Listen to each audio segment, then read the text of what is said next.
Guys, বউ কইছিলাম load shedding, current চলে গেছে, কি আছে বাইরে খাবো। তো বাড়িতে আজকে পাক করেছে ব্রয়লার মাংস, মাছ, খিচুড়ি, ভাত। বিসমিল্লাহির রহমানির রহিম। গ্রাম অঞ্চল তো ভাই লোডশেডিং হওয়াটাই স্বাভাবিক। মাংস তো সবসময় ভালোই হয় রান্না, এটা স্বাভাবিক।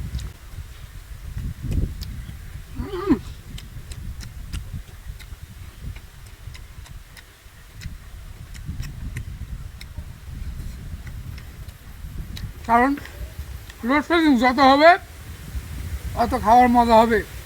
কারেন্ট চলে যাবে, গা ঘামবে, খাওয়াও জমবে।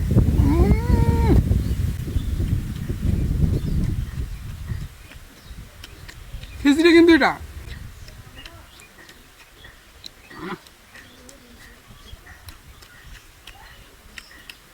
পেট শান্তি, দুনিয়া শান্তি।